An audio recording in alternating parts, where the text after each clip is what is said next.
¿Recuerdan que la semana pasada les conté que si lograba vender el Mavic Mini compraría el Mini 2? Pues logré venderlo, pero antes de eso tuve que lidiar con mucha gente que ofrecía muy poco dinero o que intentaban estafarme.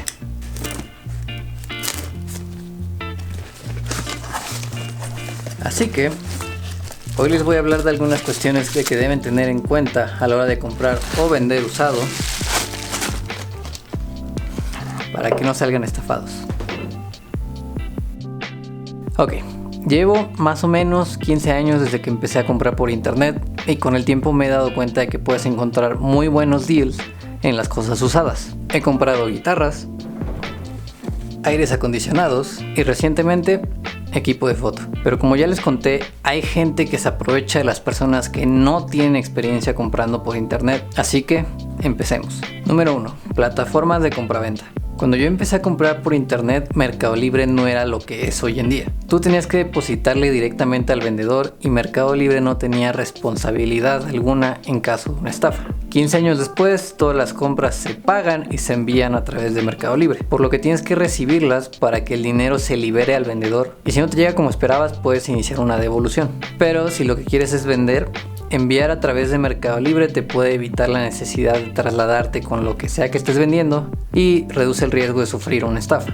Número 2. Preguntas y respuestas. Ya sea que compres a través de Mercado Libre o de otra plataforma, pregunta todas tus dudas. ¿Funciona bien? ¿Tiene algún detalle? Así puedes evitar problemas a la hora de recibir tu compra. En caso de que estés vendiendo, responde todas las preguntas. Es normal que la gente haga muchas preguntas porque tal vez no se sienten completamente seguros comprando por internet. Si respondes todas sus dudas, es más probable que concretes una venta. Número 3. Negociaciones y regateos. Muchas veces los vendedores están abiertos a ofertas, pero eso no quiere decir que tires a matar. Por ejemplo, los Mavic Mini usados rondaban los 11,000 pesos en el marketplace de Facebook. Yo estaba ofreciendo el mío en 10,000 pesos y había gente que quería darme 7,000. Averigua el precio promedio y haz una oferta justa para ambas partes. Si estás vendiendo, no te cierres ofertas si lo que quieres es vender rápido. Pero tampoco se trata de que regales tus cosas. Negocia con el comprador hasta que llegue una oferta que te funcione a ti. Número 4. Entregas. Ya sea que compres o vendas, si ambos están muy lejos puedes buscar un punto medio que sea concurrido. Puede ser un centro comercial o un restaurante, pero lo importante es que haya más gente y que de preferencia tú conozcas el lugar. Solo recuerda tener las medidas de sanidad necesarias y si no te sientes seguro, pide a alguien que te acompañe. Asegúrate que el producto funcione bien y esté tal cual como el vendedor lo indicó antes de retirarte del lugar. Si estás vendiendo, asegúrate de que el punto de reunión sea cerca de una sucursal de tu banco. Si el comprador te dice que manda un Uber por el artículo, asegúrate de tener primero el dinero en tus manos o en tu cuenta. De lo contrario, ten cuidado porque puede ser una estafa. Ya les hablaré un poco más de eso en el siguiente punto.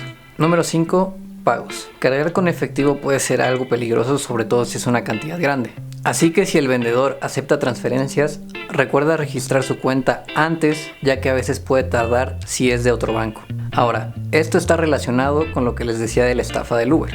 Si vas a vender, ten cuidado con los depósitos en cheque. A veces intentarán pagarte con un depósito en cheque para que aparezca el movimiento bancario, pero cuidado porque ese dinero aún no está en tu cuenta y si la persona no tiene fondos suficientes, ese depósito en cheque es rechazado. De esta forma te dicen que ya pagaron, tú entras, ves el movimiento y entregas el producto o lo mandas en Uber, pero al día siguiente ese depósito es rechazado y tú te quedas sin tu artículo y sin el dinero. El primer estafador con el que me topé fingió hacer una transferencia desde su teléfono. Cuando yo revisé mi cuenta, el movimiento aparecía como depósito en cheque y decía en tránsito. Yo ya sabía de esta forma de estafa, así que le pedí que esperáramos un poco a que el dinero fuera verificado en mi cuenta. Él dijo que sí, pero que iría por su coche en lo que esperábamos y nunca volvió.